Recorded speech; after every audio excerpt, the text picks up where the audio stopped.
Assalamualaikum, welcome back to my YouTube channel.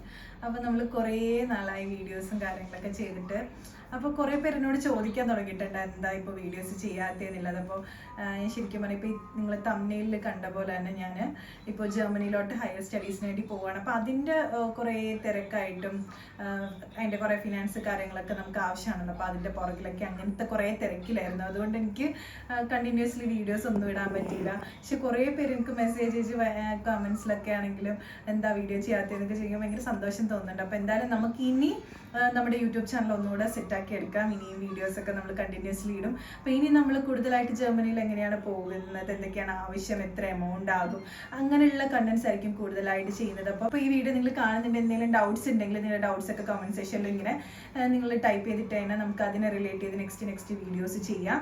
Okay, അപ്പം ഞാൻ ഇപ്പോഴേ നോർമലി നമ്മൾ കണ്ടുവരുന്നത് എല്ലാവരും ജർമ്മനിയിലൊക്കെ പോയി കഴിഞ്ഞിട്ടാണ് ഇങ്ങനത്തെ വീഡിയോസ് ഒക്കെ ചെയ്ത് തുടങ്ങുന്നത്. പക്ഷെ ഞാൻ ഇപ്പോൾ ഇന്നത്തെ ഡേറ്റ് എന്ന് പറയുന്നത് August 15th ആണ്. അപ്പം ഞാൻ പോകുന്നത് അടുത്ത മാസം, അതായത് September 30th 30ാം തീയതിയാണ് ഞാൻ ടിക്കറ്റ് എടുത്തിരിക്കുന്നത്. അപ്പോൾ ഞാൻ ഇപ്പോഴേ വീഡിയോ അപ്ലോഡ് ചെയ്യുന്നതിൻ്റെ റീസൺ എന്ന് പറഞ്ഞാൽ ഇപ്പോഴേ എങ്ങനെയാണ് ചെയ്യുന്നതിൻ്റെ പ്രൊസീജിയേഴ്സ് കാര്യങ്ങളൊക്കെ വീഡിയോസ് ആയിട്ട് ചെയ്യുമ്പോൾ നിങ്ങൾക്ക് കണ്ടിന്യൂസ്ലി ഇപ്പോൾ ഞാൻ ഇങ്ങനെയൊക്കെയാണ് ഞാൻ പോകാൻ വേണ്ടി എന്തൊക്കെ സ്റ്റെപ്സാണ് അല്ല എന്തൊക്കെ ഒരു മെത്തേഡാണ് ഫോളോ ചെയ്യുന്നതെന്നുള്ളതിന് അല്ല ഫോർ ഇൻ കേസ് നമ്മുടെ പർച്ചേസിങ്ങിൻ്റെ കേസിലാണെങ്കിലും എന്തൊക്കെയാണ് വാങ്ങിക്കുന്നത്. അപ്പോൾ അങ്ങനത്തെ എല്ലാം എനിക്ക് കൃത്യമായിട്ട് ഇൻക്ലൂഡ് ചെയ്ത് നിങ്ങളുടെ ഡൗട്ട്സ് ഒക്കെ കംപ്ലീറ്റ്ലി ക്ലിയർ ചെയ്യാൻ പറ്റും. പിന്നെ ഞാൻ ജർമ്മനിയിലോട്ട് പോകുന്ന ടൈമിൽ ആ ഒരു ടൈമിൽ ഒരു വ്ളോഗൊക്കെ എടുക്കാൻ ഞാൻ വിചാരിക്കുന്നുണ്ട്. അതാകുമ്പോഴത്തേക്ക് നിങ്ങളിപ്പോൾ ആദ്യമായിട്ടാണ് പോകുന്നതെങ്കിൽ എന്തൊക്കെയാണ് അപ്പം എൻ്റെ ആ ഒരു ഫസ്റ്റ് എക്സ്പീരിയൻസ് ഒക്കെ നിങ്ങൾക്ക് ലൈവായിട്ട് തന്നെ കാണാൻ പറ്റും. അപ്പോൾ അതുകൊണ്ട് ഞാൻ നേരത്തെ തന്നെ വീഡിയോസ് എടുക്കാമെന്നാണ് ഞാൻ വിചാരിച്ചത്. ആൻഡ് ഇപ്പം നമ്മുടെ ഇന്നത്തെ വീഡിയോയിൽ നമ്മൾ ഉദ്ദേശിക്കുന്നത് ഞാൻ VFS, അതായത് നമ്മൾ ജർമ്മനിയിലോട്ട് പോകുന്നതിന് മുൻപ് നമ്മൾ വിസ വെരിഫിക്കേഷന് പോകുമല്ലോ. അപ്പോൾ VFSലെ എൻ്റെ അനുഭവങ്ങളാണ് ഞാൻ ഇന്നത്തെ വീഡിയോയിലൂടെ നിങ്ങളോട് പറയാൻ വേണ്ടി ഉദ്ദേശിക്കുന്നത്. അപ്പോൾ എന്തായാലും ഒട്ടും താമസിപ്പിക്കാതെ നമുക്ക് നേരെ വീഡിയോയിലേക്ക് പോവാം.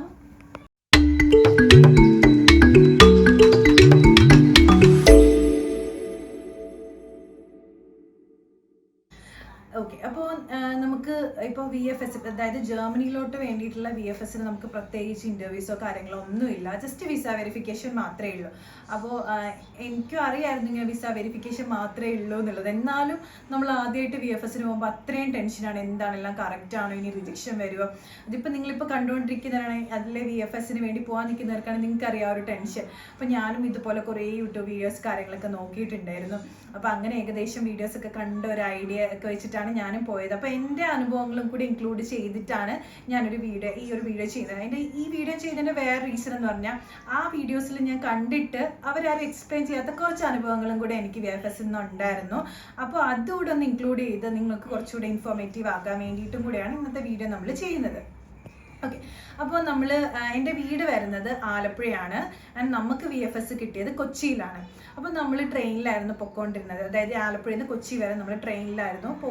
ആ ഒരു ടൈമിൽ നല്ല മഴയൊക്കെ ഉണ്ടായിരുന്നു. അപ്പോൾ നമ്മൾ ട്രെയിനിലാണ് പോയത്. അപ്പോൾ അതിൻ്റെ കുറച്ച് ക്ലിപ്സൊക്കെ ഞാൻ എടുത്തിട്ടുണ്ട്, ഉള്ള ക്ലിപ്സൊക്കെ ഞാൻ ആഡ് ചെയ്യാം. ഹായ്, അപ്പോൾ നമ്മൾ VFSൽ വിസ വെരിഫിക്കേഷൻ വേണ്ടി പോവുകയാണ്. അപ്പോൾ നമ്മുടെ ടൈം വരുന്നത് 2:45 ആണ്. അപ്പോൾ 2:45 അപ്പോൾ നമ്മൾ നേരത്തെ തന്നെ ഇപ്പോൾ ഏകദേശം 9:26 ആയിട്ടുണ്ട്. അപ്പോൾ നമ്മൾ നേരത്തെ തന്നെ റെയിൽവേ സ്റ്റേഷനിൽ വന്നിട്ടുണ്ട്. അപ്പോൾ ഇന്ന് നല്ല മഴയുള്ള ദിവസമാണ്. നമ്മൾ വീട്ടിൽ നിന്ന് തന്നെ റെയിൻകോട്ടൊക്കെ ഇട്ടാണ് റെയിൽവേ സ്റ്റേഷൻ വരെ വന്നത്. ഭയങ്കര മഴയായിരുന്നു. അതുകൊണ്ട് തന്നെ നമ്മൾ നേരത്തെ മഴ പെയ്യും, ഒരു മഴയുടെ ഒരു മാസമാണല്ലോ, അതുകൊണ്ട് തന്നെ അപ്പം നമ്മൾ മഴ പെയ്യുമെന്ന് വിചാരിച്ചിട്ട് വണ്ടിയിൽ പോവാതെ ട്രെയിനിൽ തന്നെ പോകാതെ അപ്പോൾ റിലാക്സ് ചെയ്ത് പോകാമല്ലോ. അപ്പം അങ്ങനെ വിചാരിച്ചു. നമ്മൾ ടിക്കറ്റൊക്കെ എടുത്തത് ഇവിടെ വന്നിട്ടാണ്. അപ്പോൾ ട്രെയിൻ കുറച്ച് ഡിലേ ആണ്. എത്ര minute delay? 10 minute. Okay, 10 minute delay ആണ്. അപ്പം നമ്മൾ ട്രെയിനിന് വേണ്ടി വെയിറ്റ് ചെയ്തുകൊണ്ടിരിക്കുകയാണ്. സോ ഇനി നമ്മൾ അവിടെ എത്തിക്കഴിഞ്ഞിട്ട് ഓരോരോ പാട്ടുകൾ എങ്ങനെയാണെന്നുള്ളതൊക്കെ അപ്ഡേറ്റ് ചെയ്യാം. അപ്പോൾ നമ്മൾ നോക്കിക്കൊണ്ടിരിക്കുകയാണ് കറക്റ്റായിട്ട്. അപ്പോൾ ഇതിൽ അറിയാൻ പറ്റും എവിടെ എത്തിയെന്നുള്ളത്. ഓക്കെ,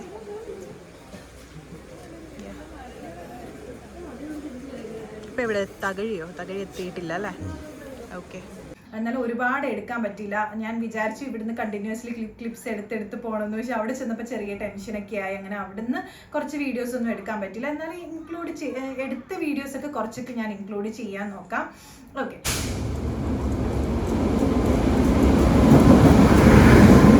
വിസ വെരിഫിക്കേഷന് പോകുമ്പോൾ ഏറ്റവും ആദ്യം ശ്രദ്ധിക്കേണ്ടത് കുറേ സെറ്റ് ഓഫ് ഡോക്യുമെന്റ്സ് നമുക്ക് ആവശ്യമാണ്. അപ്പം നമുക്ക് വേണ്ട ഡോക്യുമെന്റ്സ്, അതായത് നമ്മൾ ബ്ലോക്ക് അക്കൗണ്ടിൽ ക്യാഷ് ഇടുമല്ലോ, അപ്പം അതിൻ്റെ ഡീറ്റെയിൽസ്, പിന്നെ നമുക്ക് യൂണിവേഴ്സിറ്റിയിൽ നിന്ന് കിട്ടിയ ഓഫ് ലെറ്റർ, അങ്ങനെ കുറേ ഡോക്യുമെന്റ്സ് വേണം. അതൊക്കെ നമ്മൾ 3 സെറ്റ് ഓഫ് കോപ്പീസ് വേണം എടുക്കാനായിട്ട്. അപ്പം ഞാൻ ആദ്യം തന്നെ ചെയ്തത് ഇങ്ങനെ ഒരു സ്മോൾ ബുക്ക് ഞാനിങ്ങനെ പർച്ചേസ് ചെയ്തിട്ടുണ്ടായിരുന്നു. എന്നിട്ട് നമ്മൾക്ക് വേണ്ട സെറ്റ് ഓഫ് ഡോക്യുമെന്റ്സ് ഒക്കെ ഞാൻ ഇതിൽ തന്നെ അങ്ങ് എഴുതി വെച്ചു. അപ്പം ഞാൻ ഇതാണ് നമ്മുടെ ചെക്ക് ലിസ്റ്റ് എന്ന് പറയും. ചെക്ക് ലിസ്റ്റുകൾ ഞാൻ എഴുതി വെച്ചു. ഞാൻ ജസ്റ്റ് ഈ ചെക്ക് ലിസ്റ്റ് ഇങ്ങനെ സൈഡിൽ കൊടുക്കാം. അപ്പം ഞാൻ വായിക്കാം എന്തൊക്കെയാണ്. ഫസ്റ്റ് ആണ് നമുക്ക് വേണ്ടത് കവർ ലെറ്റർ ആണ്. പിന്നെ നമുക്ക് വാലിഡ് ആയിട്ടുള്ള പാസ്പോർട്ട്. അപ്പോൾ ഈ പാസ്പോർട്ടിൻ്റെ കേസ് പറയുമ്പോൾ എനിക്ക് 2 പാസ്പോർട്ട് ഉണ്ട്. അതായത് ആദ്യം ഞാൻ 2013 ഞാൻ കോളേജിൽ പഠിക്കുന്ന ടൈമിൽ 2013-14 ഞാൻ ഓർക്കുന്നില്ല, കോളേജിൽ പഠിക്കുന്ന ടൈമിൽ എനിക്കൊരു പാസ്പോർട്ട് ഉണ്ടായിരുന്നു. അത് കഴിഞ്ഞിട്ട് ഞാൻ മാരീഡ് ആയി. പിന്നെ എൻ്റെ സ്പൗസിൻ്റെ പേര് ആഡ് ചെയ്യാൻ വേണ്ടിയിട്ട് ഞാൻ ഒന്നുകൂടെ പാസ്പോർട്ട് റിന്യൂ ചെയ്തിട്ടുണ്ടായിരുന്നു. അപ്പോൾ അങ്ങനെ എനിക്ക് 2 പാസ്പോർട്ട് ഉണ്ട്. അതായത് വാലിഡിറ്റി കഴിയുന്നതിന് മുന്നേ തന്നെ ഞാൻ വീണ്ടും റിന്യൂ ചെയ്തിട്ടുണ്ടായിരുന്നു. അപ്പോൾ ഈ നമ്മൾ പാസ്പോർട്ട് കൊണ്ടുപോകുന്ന ടൈമിൽ 2 പാസ്പോർട്ട്സും എടുക്കുക. അപ്പം ഞാൻ 2 പാസ്പോർട്ടിൻ്റെ കോപ്പിയും കൂടെ അറ്റാച്ച് ചെയ്തിട്ടുണ്ടായിരുന്നു. അപ്പോൾ നമുക്ക് വാലിഡ് ആയിട്ടുള്ള പാസ്പോർട്ട് എടുക്കുക. പിന്നെ നമ്മൾക്ക് വിസ ആപ്ലിക്കേഷൻ ഫോം ഉണ്ട്, അതെടുക്കുക. പിന്നെ നമുക്ക് കുറേ ഡിക്ലറേഷൻ്റെ കുറേ ഫോംസ് ഉണ്ടാവും, അതെല്ലാം എടുക്കുക. പിന്നെ നമ്മളുടെ പാസ്പോർട്ടിൻ്റെ കോപ്പി. നമുക്ക് വേണമെങ്കിൽ കോപ്പി ബ്ലാക്ക് ആൻഡ് വൈറ്റോ കളറോ ഏത് വേണമെങ്കിലും എടുക്കാം. പക്ഷെ ഞാൻ കളറാണ് എടുത്തത്. അതായത് ഇനി ബ്ലാക്ക് ആൻഡ് വൈറ്റ് ഇപ്പം നമ്മൾ എന്തായാലും ഇത്രയും ഫണ്ടൊക്കെ ഇട്ടിട്ടുണ്ട്, അപ്പോൾ ഇനി അതിൻ്റെ പേരിൽ അതും കൂടെ കുറയ്ക്കേണ്ട വിചാരിച്ചിട്ടെല്ലാം കളർ കോപ്പിയാണ് എടുത്തത്. കാരണം എൻ്റെ മുന്നേ പോയിട്ടുള്ള ഫ്രണ്ട്സിനോടൊക്കെ ഞാൻ റെഫർ ചെയ്തപ്പോൾ അവരൊക്കെ കളർ കോപ്പി എടുത്തിട്ടുള്ളതെന്ന് പറഞ്ഞു. അതുകൊണ്ട് ഞാൻ കളർ എടുത്തത്. പക്ഷേ സ്റ്റിൽ ദെൻ നിങ്ങൾക്ക് ബ്ലാക്ക് ആൻഡ് വൈറ്റ് ആണെങ്കിലും എടുക്കാം. പിന്നെ നമ്മൾ VFSന് പോകുന്ന ടൈമിൽ ഇപ്പം അവിടെ എന്തെങ്കിലും നമുക്ക് ഡോക്യുമെന്റ്സ് ഒന്നും എടുക്കാൻ പറ്റിയില്ല, മിസ്സായിട്ടുണ്ടെങ്കിൽ, അതായത് ഫോട്ടോ കോപ്പീസ് എടുക്കാൻ പറ്റിയില്ലെങ്കിൽ ടെൻഷൻ ആവേണ്ട ആവശ്യമില്ല. അതിന് നിയർ ബൈ തന്നെ കുറേ ഷോപ്സ് ഉണ്ട്. ഫോട്ടോസ്റ്റാറ്റ് എടുക്കുന്നതാണെങ്കിലും ഫോട്ടോസ് എടുക്കുന്നതാണെങ്കിലും കുറേ ഷോപ്സ് ഉണ്ട്. അപ്പം നിങ്ങൾക്ക് അവിടെ നിന്ന് ഈസി ആയിട്ട് തന്നെ എടുക്കാം.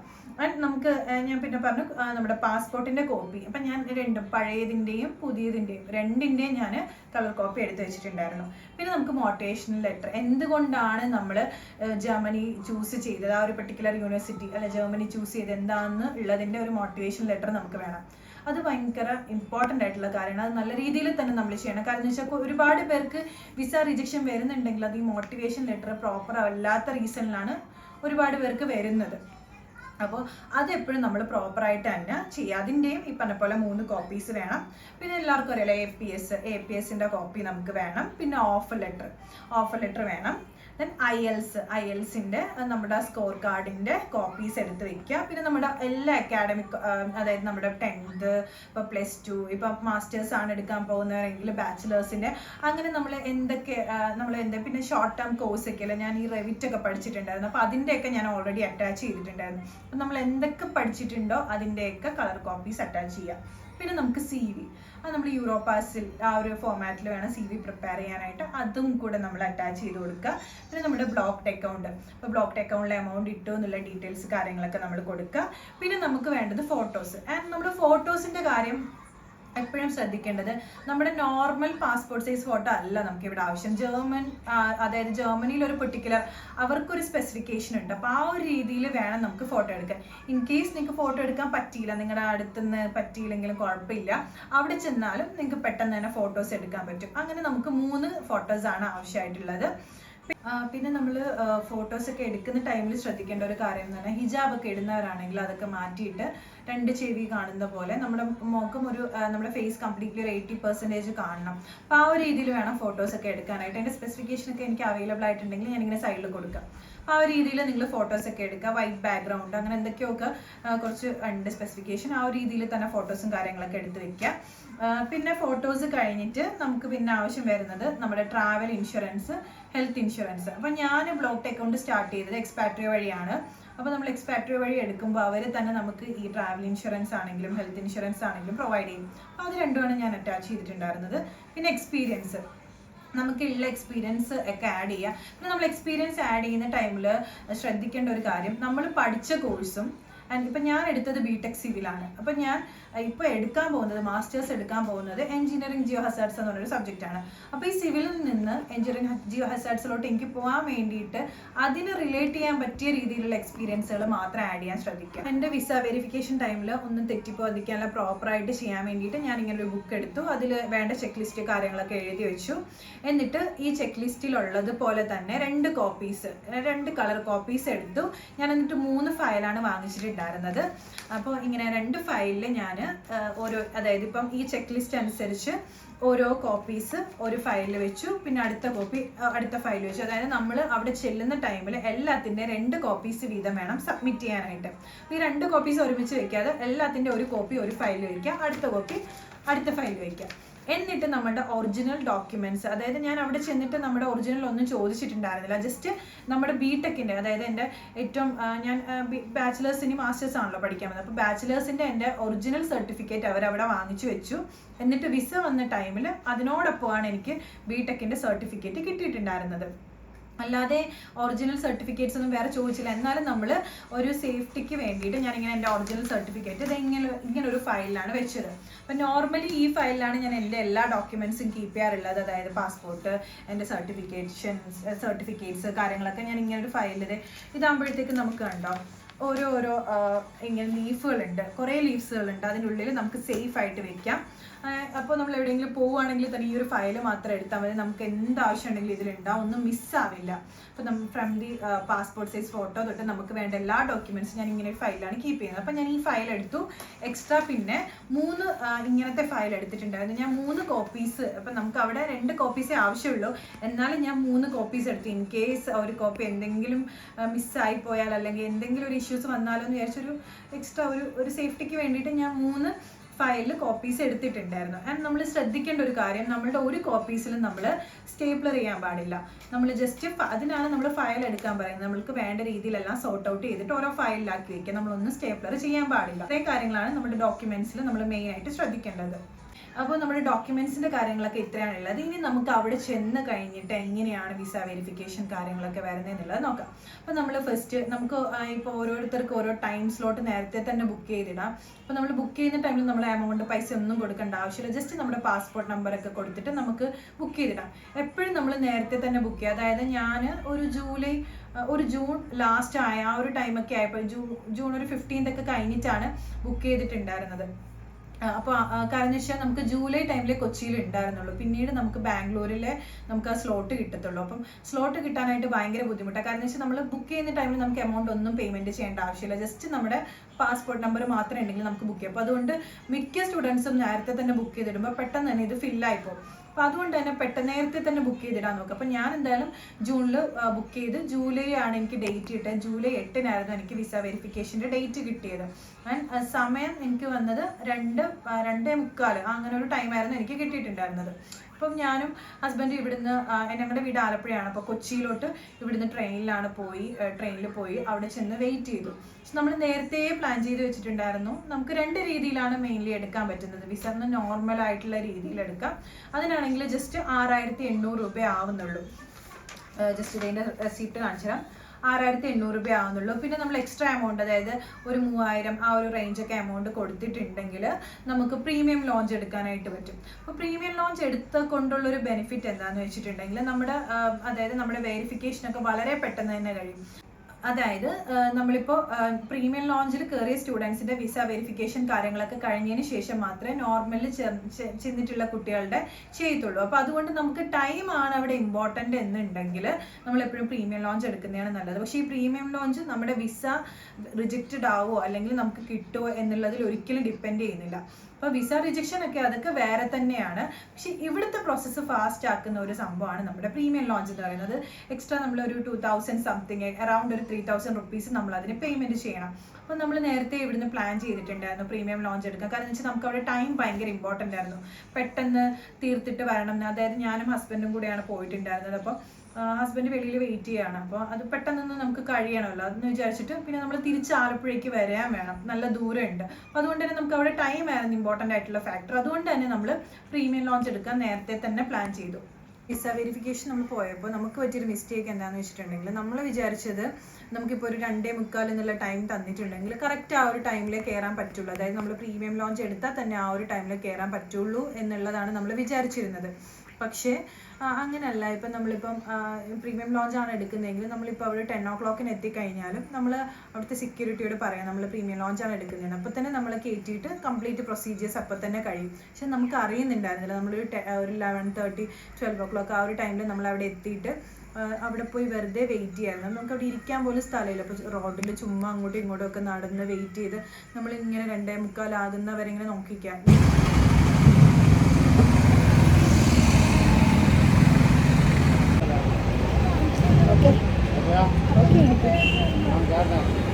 ലാസ്റ്റ് നമ്മളൊരു 2:30 ഒക്കെ ആയപ്പോഴത്തേക്കും അവിടെ ചെന്നപ്പോഴത്തേക്കും റൈസ്കയുടെ ഒരു ഫ്രണ്ട് ഉണ്ടായിരുന്നു. അപ്പോൾ ആളാണ് ഞങ്ങളോട് ഇത് പറഞ്ഞത്, അതായത് പ്രീമിയം ലോഞ്ചാണ് എടുക്കുന്നതെങ്കിൽ നിങ്ങൾക്ക് ഏത് ടൈം വന്നാലും അവരോട് പറഞ്ഞിട്ട് അപ്പോൾ തന്നെ കയറാൻ പറ്റും എന്നുള്ളത്. അപ്പോൾ നമ്മുടെ ടൈം കുറേ അവിടെ വേസ്റ്റായി. അപ്പോൾ ഇനി പോകുന്ന കുട്ടികൾ പ്രീമിയം ലോഞ്ച് എടുക്കാനാണ് ഉദ്ദേശിക്കുന്നതെങ്കിൽ അപ്പോൾ തന്നെ കയറുക, ടൈമൊന്നും വേസ്റ്റ് ചെയ്യേണ്ട. അപ്പോൾ അതാണ് ഞാൻ ജസ്റ്റ് ഇത് മെൻഷൻ ചെയ്ത് പറഞ്ഞത്. നമ്മൾ ഈ പ്രീമിയം ലോഞ്ച് എടുത്തുകൊണ്ടുള്ള ഒരു ബെനിഫിറ്റ് എന്തെന്ന് പറഞ്ഞാൽ നമ്മൾക്ക് കുറേ ചെക്ക് ലിസ്റ്റുകൾ ഓൾറെഡി നമ്മളുടെ കുറേ ഡോക്യുമെൻറ്റ്സ് വേണമല്ലോ. അപ്പോൾ ആ ഒരു അത് നമ്മളിങ്ങനെ കറക്റ്റ് ആയിട്ടുള്ള രീതിയിൽ സോർട്ട് ചെയ്തിട്ട് വേണം അവിടെ സബ്മിറ്റ് ചെയ്യാനായിട്ട്. അപ്പോൾ നമുക്ക് അവിടെ ചെന്ന് കഴിഞ്ഞ് ടെൻഷനൊക്കെ ഉള്ള ആൾക്കാരാണെങ്കിൽ നമുക്ക് തന്നെ സോർട്ട് ചെയ്യുമ്പോൾ കുറച്ചധികം ടെൻഷൻ കൂടുതലാണല്ലോ. അപ്പോൾ ഞാൻ ആ ഒരു ടൈപ്പാണ്. അപ്പോൾ അതുകൊണ്ടാണ് ഞാൻ പ്രീമിയം ലോഞ്ച് എടുക്കുമ്പോഴത്തേക്ക് നമുക്ക് തന്നെ ഒരു ഗൈഡ് ചെയ്യാൻ വേണ്ടിയിട്ട് ഒരാളെ നമുക്ക് തരും. അവരായിരിക്കും നമ്മുടെ കംപ്ലീറ്റ് ഡോക്യുമെൻറ്റ്സ് ഒക്കെ സോർട്ട് ഔട്ട് ചെയ്യും. നമ്മളൊന്നും അറിയേണ്ട, നമ്മളവിടെ പോയിരുന്നാൽ മതി. പിന്നെ നമുക്ക് കുറച്ച് ഫോംസ് ഒക്കെ ഉണ്ട്, അത് ഫില്ല് ചെയ്യാനൊക്കെ ഇവർ പറഞ്ഞു തരും. എല്ലാ കാര്യങ്ങളും ഇവർ തന്നെ ചെയ്യും. അപ്പം സോർട്ട് ഔട്ട് എല്ലാം ചെയ്ത് ഒക്കെ കഴിഞ്ഞിട്ട് നമ്മുടെ ഇന്ന് ബിടെക്കിൻ്റെ സർട്ടിഫിക്കറ്റ്, അതായത് നമ്മുടെ ഏറ്റവും കൂടുതൽ ഹയർ ക്വാളിഫിക്കേഷൻ്റെ സർട്ടിഫിക്കറ്റ് ഒറിജിനൽ നമ്മുടെ കയ്യിൽ നിന്ന് വാങ്ങി അവർ വെക്കും. അതിനുശേഷം നമ്മൾ ബയോമെട്രിക്സിന് വേണ്ടിയിട്ട് വേറെ റൂമിലോട്ട് വിടും. അപ്പോൾ അവിടെ ചെല്ലുന്ന ടൈമിലും ഇപ്പോൾ പ്രീമിയം ലോഞ്ച് എടുത്ത സ്റ്റുഡൻസ് ഒരു 2-3 പേരൊക്കെ കയറി കഴിഞ്ഞിട്ടാണ് നോർമൽ വന്ന സ്റ്റുഡൻറ്റിനെ കയറ്റുന്നത്. അപ്പോൾ എന്നെക്കാളും മുന്നേ കയറിയ സ്റ്റുഡൻസ് ഒക്കെ അവിടെ തന്നെ എൻ്റെ ബയോമെട്രിക് കഴിഞ്ഞിട്ടും അവിടെ തന്നെ ഇരിക്കുന്നുണ്ടായിരുന്നു. അപ്പോൾ എൻ്റെ ഏകദേശം ഒരു 2 hours ഒക്കെ കൊണ്ട് കംപ്ലീറ്റ് കഴിഞ്ഞിട്ടുണ്ടായിരുന്നു. അപ്പോൾ ഇത്രയാണ് VFS. അതായത് പിന്നെ നമ്മൾക്ക് VFSന് പോകുമ്പോഴത്തേക്ക് നമുക്ക് അവിടെ വീഡിയോസോ ഫോട്ടോസോ ഒന്നും എടുക്കാൻ പാടില്ല. നമ്മൾ ആദ്യം ചെന്നിട്ട് നമ്മുടെ ഡോക്യുമെന്റ്സ് ഒക്കെ വെരിഫൈ ചെയ്യുന്ന പറഞ്ഞില്ലേ, അതിനുശേഷമാണ് നമ്മൾ പേയ്മെന്റ് ചെയ്യേണ്ടത്. പേയ്മെന്റ് ചെയ്ത് കഴിഞ്ഞിട്ടായിരിക്കും നമുക്ക് ബയോമെട്രിക്സിന് വേണ്ടിയിട്ട് നമ്മളെ വിടുന്നത്. അപ്പോൾ നമ്മൾ പേയ്മെന്റ് ചെയ്തപ്പം കുറേ പേര് പറഞ്ഞിട്ടുണ്ടായിരുന്നത് കയ്യിൽ എമൗണ്ട് ആക്കിക്കൊണ്ട് പോകണം എന്നുള്ളതാണ് പറഞ്ഞിട്ടുണ്ടായിരുന്നത്. അങ്ങനെ ഞാൻ കയ്യിൽ കുറേ എമൗണ്ട് ആക്കി. അതായത് അപ്പോൾ എനിക്ക് കറക്റ്റായിട്ട് എമൗണ്ട് ആയിട്ടുണ്ടായിരുന്നത് 10,426 രൂപയാണ്. അപ്പോൾ ഞാൻ ഏകദേശം ഒരു 14,000 രൂപ കയ്യിലാക്കിക്കൊണ്ടാണ് പോയിട്ടുണ്ടായിരുന്നത്. പക്ഷെ അവിടെ ചെന്ന് എൻ്റെ വെരിഫിക്കേഷനൊക്കെ കഴിഞ്ഞപ്പോൾ അവർ പറഞ്ഞു, ഇപ്പം കുറേ കൺട്രീസ് ഉണ്ടല്ലോ VFSന്, കുറേ കൺട്രി, ലാറ്റ്വിയ, മാൾട്ട, പിന്നെ ജർമ്മനി, ഫ്രാൻസ്, അങ്ങനെ ഒരുപാട് കൺട്രീസ്. അപ്പോൾ എല്ലാവരും പേയ്മെൻറ്റ് ചെയ്യുന്നത് ഒറ്റ ക്യൂവിലാണ്. അപ്പോൾ അവരെന്നോട് പറഞ്ഞു, അപ്പോൾ നമ്മൾ അതായത് കയ്യിൽ നമ്മൾ എമൗണ്ട് എടുത്തിട്ടുണ്ടെങ്കിൽ നമ്മൾ ക്യൂവിൽ നിന്ന് അത് പേയ്മെൻറ്റ് ചെയ്യണം. അപ്പോൾ അത് കുറേ ഒന്നുകൂടെ ഡിലേ ആകും. അപ്പം ജർമ്മനി, ചില പെർട്ടിക്കുലർ കൺട്രീസിന് അവർ UP ആപ്പുകളൊന്നും എടുക്കില്ല, ഫോൺ പേ വഴി ഒന്നും നമുക്ക് പേയ്മെൻറ്റ് ചെയ്യാൻ പറ്റില്ല. ബട്ട് ജർമ്മനിയുടെ കേസിൽ നമുക്ക് അവിടെ നിന്നുകൊണ്ട് തന്നെ ഫോൺ പേയിലോ ഗൂഗിൾ പേ ഒക്കെ യൂസ് ചെയ്ത് പേയ്മെൻറ്റ് ചെയ്യാം. അപ്പോൾ എൻ്റെ കയ്യിൽ എമൗണ്ട് ഉണ്ടായിരുന്നു. പിന്നെ ഞാൻ ആ ക്യൂ നിൽക്കണമല്ലോ എന്ന് ഓർത്തിട്ട് അത് ഞാൻ നിൽക്കാതെ ഞാൻ അല്ലാണ്ട് UP വഴി പേയ്മെൻറ്റ് ചെയ്യാമെന്ന് പറഞ്ഞു. അങ്ങനെ ഞാൻ ഫോൺ പേ വഴിയാണ് ഈ 14,426 രൂപ. നമ്മൾ ഈ നമുക്കൊരു റൗണ്ട് ഫിഗർ അല്ല, 10,426 രൂപയല്ലേ. അപ്പോൾ അതുകൊണ്ട് നമ്മൾ ഫോൺ പേ വഴിയൊക്കെയാണ് ചെയ്യുന്നതെങ്കിൽ നമുക്ക് ഈസി ആയിട്ട് ആ ഒരു എമൗണ്ട് അടയ്ക്കാമല്ലോ. അപ്പോൾ അതുകൊണ്ട് തന്നെ ഞാൻ കയ്യിലെ എമൗണ്ട് അതുപോലെ തന്നെ വെച്ചിട്ട് ഞാൻ ഫോൺ പേ വഴിയാണ് എമൗണ്ട് ചെയ്തത്. ഇത് ജർമ്മനിയുടെ കേസാണ് പറയുന്നത്. ബാക്കിയുള്ള ഏതൊക്കെയോ കൺട്രീസിന് UPID വഴി എമൗണ്ട് എടുക്കില്ല എന്ന് അവർ പറഞ്ഞിട്ടുണ്ടായിരുന്നു. അപ്പോൾ ജർമ്മനിയിലോട്ട് പോകുന്നവർക്ക് UPI ആപ്പ് വഴിയാണെങ്കിലും പേയ്മെൻറ്റ് ചെയ്യാൻ പറ്റും എന്നുള്ളതാണ്. ഓക്കെ, അപ്പോൾ അതിന് ശേഷമാണ് നമുക്ക് ബയോമെട്രിക് കാര്യങ്ങളൊക്കെ വരുന്നത്. അപ്പോൾ അത് വലിയ പ്രൊസീജിയറൊന്നുമില്ല. നമ്മൾ ഒരു ഇതൊക്കെ വെരിഫൈ ചെയ്യാൻ വേണ്ടി ഒരു സർ ഉണ്ടാവും. നമ്മൾ അതിൻ്റെ അകത്ത് കയറിയിട്ട് ജസ്റ്റ് നമ്മൾ ക്യാമറയിലോട്ട് ഒരു 5 seconds നോക്കിക്കൊണ്ടിരിക്കാൻ പറയും. നോക്കിയിട്ട് പിന്നെ നമ്മൾ തമ്പൊക്കെ വെക്കാൻ പറയും. അങ്ങനെയൊക്കെ ജസ്റ്റ് നോർമൽ. അല്ലാതെ നമ്മളോട് വേറെ ക്വസ്റ്റ്യൻസോ കാര്യങ്ങളോ ഒന്നും ചോദിക്കില്ല. അതൊന്നും ഓർത്ത് പേടിക്കേണ്ട. ജസ്റ്റ് വെരിഫിക്കേഷൻ മാത്രമേ ഉള്ളൂ. അപ്പോൾ അത് കഴിഞ്ഞിട്ട് പിന്നെ നമ്മൾ പ്രീമിയം ലോഞ്ച് എടുക്കുന്ന ടൈമിൽ തന്നെ പിന്നെ നമ്മളുടെ കൊറിയറൊക്കെ നമുക്ക് സേഫായിട്ട് എത്താൻ വേണ്ടി പിന്നെ SMS ഇമെയിൽ അങ്ങനത്തെ കാര്യങ്ങളൊക്കെ വരാൻ വേണ്ടിയിട്ട് ചെറിയ പേയ്മെൻറ്റ്സ് എല്ലാം കൂടെ ചേർത്തിട്ടാണ് എനിക്ക് 10,426 രൂപ ആയത്. അപ്പം നമ്മളിത് സബ്മിറ്റ് ചെയ്ത് അവിടെ നിന്ന് ഇറങ്ങി. ഇപ്പോൾ എനിക്ക് ഈ ഒരു VFS വന്നത് ജൂലൈ 8-ാം തീയതിയാണ്. കറക്റ്റ് ജൂലൈ 20-ാം തീയതി, അതായത് എൻ്റെ മോൻ്റെ ബർത്ത്ഡേയുടെ അന്ന് ജൂലൈ 20-ാം തീയതി എനിക്ക് ഈ ഒരു പാസ്പോർട്ട് കയ്യിൽ കിട്ടിയിട്ടുണ്ടായിരുന്നു. ഓരോ ചെറിയ അതായത് ഇപ്പം അവിടെ എത്തി, പ്രോസസ്സ് നടന്നു, തിരിച്ചു വന്നു, അങ്ങനെയുള്ള എല്ലാ കാര്യങ്ങളും ഓരോ ചെറിയ കാര്യങ്ങൾ വരെ എനിക്ക് മെയിലായിട്ടും SMS ആയിട്ടും ഒക്കെ വരുന്നുണ്ടായിരുന്നു. അപ്പോൾ നമുക്ക് ഓരോ അപ്ഡേറ്റ്സ് കറക്റ്റായിട്ട് അറിയാൻ പറ്റും. ജസ്റ്റ് കുറച്ച് ദിവസം മാത്രമേ എടുത്തുള്ളൂ. അതായത് 20-ാം തീയതി എനിക്ക് പാസ്പോർട്ട് കയ്യിൽ കിട്ടി. അപ്പോൾ പാസ്പോർട്ട് വരുമ്പോഴത്തേക്ക് നമ്മളുടെ, ഞാൻ പറഞ്ഞല്ലോ, നമ്മുടെ BTechന്റെ സർട്ടിഫിക്കറ്റാണ് എന്നെ വാങ്ങിച്ചത്. ഇങ്ങനെ ഒരു അവർ കവറിലൊക്കെ ഇട്ട് ഭയങ്കര സേഫാക്കിയാണ് തന്നത്. പിന്നെ നമ്മുടെ ഇന്ന് 3 ഫോട്ടോസ് വാങ്ങിക്കും. അതിലൊരു ഫോട്ടോ ഇങ്ങനെ അവർ അറ്റാച്ച് ചെയ്ത് തന്നിട്ടുണ്ടായിരുന്നു. പിന്നെ ഇങ്ങനെ ഒരു റെസീപ്റ്റ് കിട്ടിയിട്ടുണ്ടായിരുന്നു. അപ്പോൾ ഈ റെസീപ്റ്റ് നോക്കിയപ്പോഴാണ് ഈ 6,800 രൂപ ശരിക്കും പറഞ്ഞാൽ ഷെങ്കൻ വിസയ്ക്ക് ആവുന്നുള്ളൂ. അപ്പോൾ അതിൻ്റെ ഒരു റെസീപ്റ്റ് കൂടെ കിട്ടിയിട്ടുണ്ടായിരുന്നു. പിന്നെ നമ്മളുടെ മെയിൻ ആയിട്ടുള്ള സംഭവം, നമ്മുടെ പാസ്പോർട്ടിൽ നമുക്ക് ഇത് തുറക്കുമ്പം, അതായത് നമുക്ക് ശരിക്കും പറഞ്ഞാൽ ഈ പാസ്പോർട്ട് കിട്ടിക്കഴിഞ്ഞാൽ അത് തുറന്ന് നോക്കുമ്പോഴേ നമുക്ക് കിട്ടിയോ ഇല്ലയോ എന്നുള്ള കാര്യം നമുക്ക് അറിയാനായിട്ട് പറ്റത്തുള്ളൂ. അതുവരെ നമുക്ക് ഒരു ഓപ്ഷനും ഇല്ല അറിയാനായിട്ട്. അപ്പോൾ അതുവരെ നമ്മളിങ്ങനെ ടെൻഷൻ അടിച്ചിരിക്കുക എന്നുള്ളതേ ഉള്ളൂ. അപ്പോൾ ഞാനിങ്ങനെ കുറേ പേര് പറയുന്ന കേട്ടിട്ടുണ്ടായിരുന്നു, നമുക്ക് റിജക്ഷൻ ആണ് വരുന്നതെങ്കിൽ പാസ്പോർട്ടിൻ്റെ ഉള്ളിലൊരു പേപ്പർ ഉണ്ടാവും എന്നുള്ളത്. അപ്പോൾ ഇങ്ങനൊരു റെസിപ്റ്റ് വരുമെന്നുള്ളത് എനിക്ക് അറിയത്തില്ലായിരുന്നു. അപ്പോൾ ഞാൻ ഓപ്പൺ ചെയ്യുന്ന ടൈമിൽ ഇതിങ്ങനെ പാസ്പോർട്ടിൻ്റെ ഉള്ളിൽ ഇതിങ്ങനെ പേപ്പർ ഇരിക്കുക. അപ്പം ഞാനിങ്ങനെ നോക്കിയപ്പോൾ ഞാൻ വിചാരിച്ചു റിജക്ഷൻ ആയി എന്നുള്ള ടെൻഷനായിരുന്നു. പിന്നെ അത് തുറന്ന് നോക്കി കഴിഞ്ഞപ്പോഴത്തേക്കുമാണ് ഈ റെസിപ്റ്റ് ആണെന്ന് മനസ്സിലായത്. അപ്പോൾ ഈ റെസിപ്റ്റ് പെട്ടെന്ന് കണ്ട ആരും എന്നെപ്പോലെ പേടിക്കരുത്, അതിന് വേണ്ടിയിട്ടാണ് പറയുന്നത്. പിന്നെ നമ്മുടെ മെയിൻ ആയിട്ടുള്ള സംഭവം, നമ്മുടെ വിസ ഇതിങ്ങനെയാണ് ഇരിക്കുന്നത്. അപ്പോൾ എനിക്ക് 1 ഇയർ വാലിഡിറ്റി ഉള്ള വിസയാണ് കിട്ടിയത്, ഷെങ്കൻ വിസയാണ്. അപ്പോൾ അങ്ങനെ വിസയും കിട്ടി. അപ്പോൾ ഇത്രയാണ് എൻ്റെ VFSൻ്റെ ഒരു അനുഭവം എന്ന് പറയുന്നത്. ഓക്കെ, അപ്പം വീഡിയോ എല്ലാവർക്കും ഇഷ്ടപ്പെട്ടെന്ന് വിചാരിക്കുന്നു. പിന്നെ ഞാൻ നേരത്തെ മെൻഷൻ ചെയ്തല്ലോ ഈ ഒരു ഫയൽ, ഇത് ഞാൻ ആക്ച്വലി ആമസോണിൽ നിന്നാണ് വാങ്ങിച്ചത്. അപ്പോൾ ഈ ഫയൽ നമ്മൾ എപ്പോഴും പുറത്തോട്ടൊക്കെ പോകുന്നവരാണെങ്കിലും അല്ലെങ്കിലും ഇപ്പം ഇങ്ങനത്തെ ഫയൽ കീപ്പ് ചെയ്യുന്നത് നല്ലതാണ്. നമ്മുടെ എല്ലാ സർട്ടിഫിക്കറ്റ്സും വളരെ സേഫായിട്ടിരിക്കും. പിന്നെ നമുക്ക് ഇവിടെ നമ്മുടെ ഫോട്ടോസ് വെക്കാം. പിന്നെ ഇവിടെ നമ്മുടെ വേറെ ഡോക്യുമെൻറ്റ്സ്, ആധാറോ പാനോ ഒക്കെ വെക്കാം. അങ്ങനെ കുറേ റോ ഉണ്ട്. ഓരോ ഡോക്യുമെൻറ്റ്സും സേഫായിട്ട് വെക്കാം. ലാസ്റ്റ് നമുക്ക് ഇവിടെ ഒരു റാക്ക് പോലുണ്ട് കണ്ടോ, ഇവിടെ ഒരു റാക്ക് പോലുണ്ട്. ഇവിടെയും നമുക്ക് കീപ്പ് ചെയ്ത് വെക്കാം. അപ്പം വളരെ സേഫായിട്ട് നമ്മുടെ ഡോക്യുമെൻറ്റ്സ് ഒക്കെ വെക്കാൻ പറ്റുന്ന ഒരു ഫയലാണ്. അപ്പോൾ ഇതിൻ്റെ ലിങ്ക് ഞാൻ എന്തായാലും താഴെ ഡിസ്ക്രിപ്ഷൻ ബോക്സിൽ ഇടാം. അപ്പോൾ വേണ്ടവരൊക്കെ പർച്ചേസ് ചെയ്യുക. ഓക്കെ, അപ്പോൾ ഇതാണ് ഇന്നത്തെ വീഡിയോ. ഇന്നത്തെ വീഡിയോ ഇഷ്ടപ്പെട്ടാൽ തീർച്ചയായിട്ടും ലൈക്ക് ചെയ്യുക, ഷെയർ ചെയ്യുക, സബ്സ്ക്രൈബ് ചെയ്യുക. പിന്നെ സൈഡിൽ കാണുന്ന ബെൽ ബട്ടൺ ഒന്ന് പ്രസ് ചെയ്യുക. അപ്പോൾ ഇനിയും ഇതുപോലുള്ള നല്ല നല്ല വീഡിയോസ് ആയിട്ട് നമുക്ക് വീണ്ടും കാണാം. അതുവരെ സ്റ്റേ ട്യൂൺഡ്. Good bye.